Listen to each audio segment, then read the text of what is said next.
एक व्यक्ति ने प्रश्न किया कि महाराज जी, पहले हम सुनते थे कि भगवान शिवलिंग से प्रकट हो जाते थे, पहले हम सुनते थे ऐसे कि भगवान प्रत्यक्ष रूप से प्रकट हो जाते थे, आजकल क्यों नहीं होते?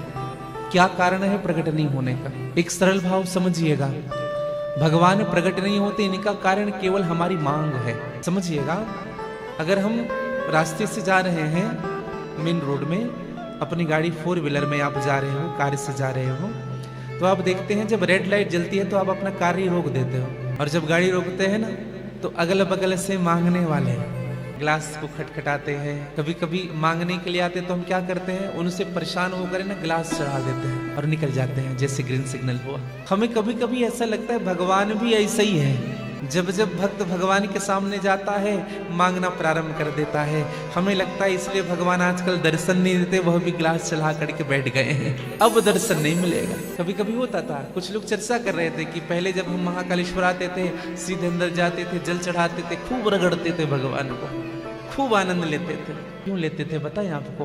पहले मांग नहीं रहती थी, पहले केवल सेवा रहती थी भगवान के, पहले कुछ मांगते नहीं थे। एक संत तो बड़ी सुंदर बात कही, इश्क एक तरफा सही मगरूर हो जाऊंगा मैं, बाबा तुम होगे क्षमा तो काफूर हो जाऊंगा मैं अगर मांगू तो मांगो तुम मुझे देना न कुछ, वरना प्रेमी नहीं मजदूर हो जाऊंगा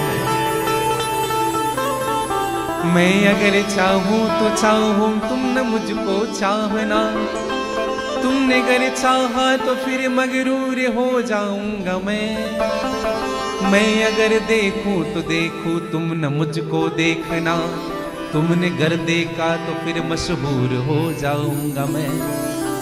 और मैं अगर तड़पूं तो दृग से बिंदु टपका ना तुम, वरना तुम्हारी आंखों से दूर हो जाऊंगा मैं अगर मांगू तो मांगो तुम मुझे देना न कुछ, वरना प्रेमी नहीं मजदूर। फिर हम में और मजदूरी में क्या अंतर है भैया? जब जब हम भगवान के सामने जाते हैं केवल मांगते, केवल मांगते। रामचरितमानस में एक प्रसंग आता है, भगवान से केवट ने कुछ नहीं मांगा, कुछ नहीं मांगा। अच्छा, भगवान ने मांगा। रामचरितमानस आप सब पढ़े हैं? अच्छा विचार करिए, केवट ने भगवान से मांगा कि भगवान ने केवट से मांगा था? बंसल जी, भगवान ने मांगा था। अच्छा क्यों मांगा था? क्यों मांगा था बताएं आपको? केवट ना भगवान से कुछ नहीं चाहता था। अच्छा, गंगा जी के 2 तट थे, किस तट में केवट बैठा हुआ था विचार करिएगा। एक वह तट होता है, हर नदी के 2 तट होते हैं। एक तट वह होता है जिसमें पानी नहीं भरा रहता, जो खाली रहता है, जहां हम तरबूज, कलिंदर, साग सब्जी इत्यादि लगाते हैं, जहां से कुछ पानी की इच्छा होती है, नदी का एक तट। और दूसरा तट वह होता है जहां पानी किनारे को छू करके बहता है, जहां केवल नाव चलता है, जहां कुछ मिल नहीं सकता, जहां केवल नाव चलता है। अच्छा, केवट कौन से तट पर बैठा हुआ था? जहां केवल नाव चल रहा है। ये दोनों तट है, एक सकाम है, दूसरा निष्काम तट है। जो सकाम तट पर बैठेंगे भगवान के पास उनको मांगना पड़ेगा, वो स्वयं जाकर के हाथ फैलाएंगे, प्रभु ये दे दो, प्रभु ये दे दो, प्रभु ये दे दो। लेकिन जो निष्काम तट पर बैठा हुआ है, भगवान स्वयं उनके पास आकर के कहते हैं, बेटा ले ले क्या चाहता है।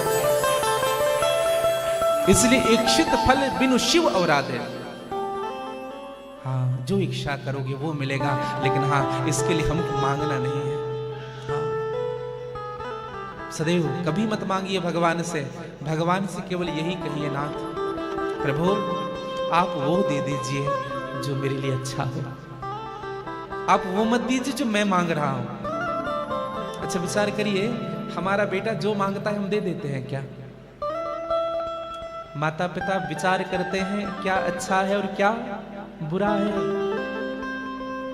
10 साल के बच्चे को अगर हम शहर में गाड़ी लेकर के भेज दे, हमें पता है ड्राइविंग इनको नहीं आती, कैसे गाड़ी चलाएगा? मरना जाएगा। यही भाव है। इसलिए ना भगवान से सदैव कहिएगा, प्रभु आप वो दीजिए जो मेरे लिए अच्छा है, वो मत दीजिए जो मैं मांग रहा हूं। जेहि विधिनाथ होई है तुम्हारा। और मैं सत्य कहता हूं, आप उनकी रजा में अपनी रजा मिला दीजिए। आप यह विचार कर लीजिए, वो जो देगा वो अच्छा ही होगा। और जब वो देगा ना तो आपकी इच्छा से सब कुछ अच्छा होने लगेगा। हाँ। सदैव याद रखिएगा, हम किसी और की बात नहीं कहे। हमने जब इंजीनियरिंग की पढ़ाई की तो हम इंजीनियर बनना चाहते थे। हाँ। सर्विस भी की। फिर बाद में भाव आया कि भजन करना सीख जाए, लेकिन भगवान ने ना इंजीनियर बनाया ना भजन करने वाला बनाया, अपना दास बना लिया मेरे प्रभु ने। मेरे गुण गाते रहो। और मैं एक बात सत्य कहता हूं, आपसे अधिक उनको पता है कि आपके लिए क्या अच्छा है और क्या बुरा है। हाँ। जो भी भला बुरा है मेरे राम जानते हैं, इस बंदे के दिल में क्या है मेरे राम जानते हैं। आता कहां से कोई और जाता कहां है कोई, युग युग से इस गति को मेरे राम जानते हैं। किस्मत की बात को तो सब जानते हैं, लेकिन हम लोग कहते हैं किस्मत में लिखा है, अरे मेरी किस्मत में ये नहीं था, अरे मेरी किस्मत में काशी होता। किस्मत की बात को तो सब जानते हैं, लेकिन किस्मत में क्या लिखा है महाकाल जानते हैं। मेरी किस्मत में क्या है और क्या नहीं, ये तो वही जानता है। हाँ। इसलिए भैया अपने जीवन को भगवान के चरणाश्रित करके रखिएगा, और इनके चरणों में अगर हमने जीवन सौंप दिया ना, हाँ, इसलिए एक ही भाव हृदय में गूंजता रहे, मुझे दास बना कर रख लेना महाकाल तुम अपने चरणों में, मुझे दास बना कर रख लेना। अच्छा, आप और हम सब बाहर से आए हैं, कौन कौन स्वामी बनकर गए जरा हाथ ऊपर करें।